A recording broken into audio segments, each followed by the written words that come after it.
What do you want? I want to see the super. What can I do for you? There's a card on the mailbox there, Christina Bailey. The police have already been through her apartment. He told you the police have already been through her apartment. I want to go through her apartment. Ask him who he is, Horace. Tell her to shut up. Shut up. In the 1940s, when Hollywood began its love affair with starkly lit dramas about down-and-out people living on the underside of American prosperity, the Bunker Hill neighborhood near downtown Los Angeles was the perfect film location. None of the human characters looked more desperate than the streets and rambling flop houses of Bunker Hill itself. You wouldn't know it, but in the late 19th century, Bunker Hill was Los Angeles's most elegant neighborhood, an area above the city where merchants and bankers built their Queen Anne castles in the sky. But then, as the growing commercial district edged closer, the wealthy families packed up and moved on, leaving their homes to be broken up into apartments for the hundreds of newcomers arriving each day. Residential hotels and boarding houses sprung up all over the hillsides.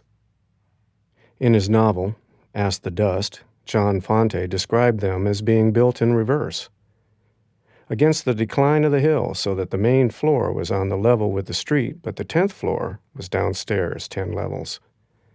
Bunker Hill was a bright, bustling place in those early days of the 20th century. But by the 1940s, most of the downtown workers had abandoned Bunker Hill for the suburbs. The place was beginning to look run down. When film historians Alan Silver and James Ursini wrote that Mike Hammer's Los Angeles, in Kiss Me Deadly, was a landscape of somber streets and decaying houses even less inviting than those stalked by Spade and Marlowe, they were really talking about Bunker Hill. With its creaking flop houses riddled with stairways and serpentine corridors, Bunker Hill had grit and realism and shadows and energy that put every studio backlot to shame. The area was shorthand for urban desolation.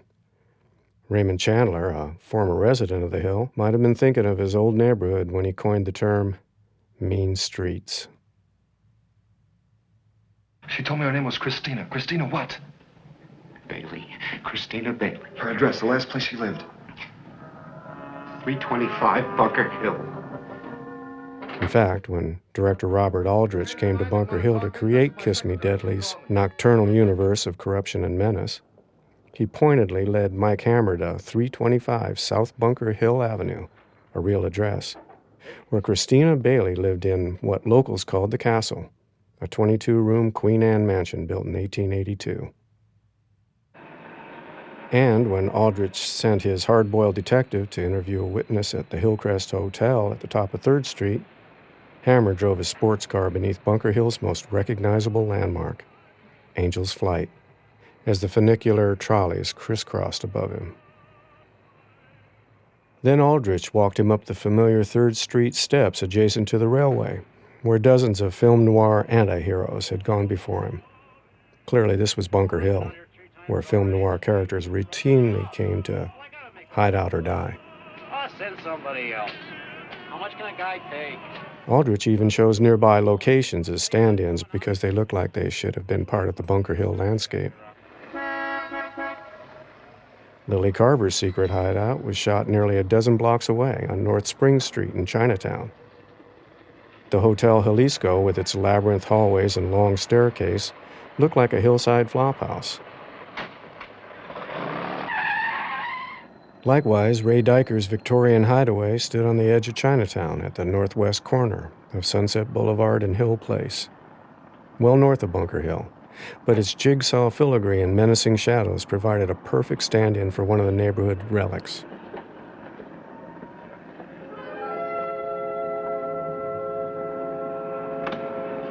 Aldrich even turned the 2600 block of Temple Street in the flatlands west of Bunker Hill into a hillside's murderer's row. As Hammer parked on Rampart Street and walked around the corner along Temple's storefronts, he noticed a figure lurking behind him.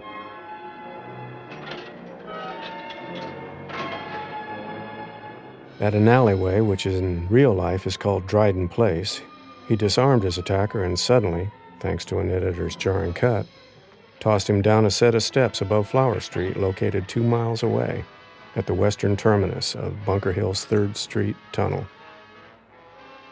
Today, that tunnel and that block of Temple Street are all that remain of Kiss Me Deadly's Bunker Hill.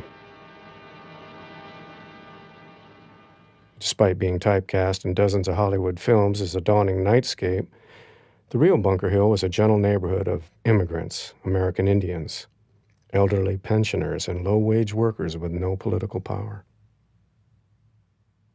In a story that could rival any film noir masterpiece, powerful people wanted to destroy this residential haven and turn it into a skyline of gleaming corporate towers.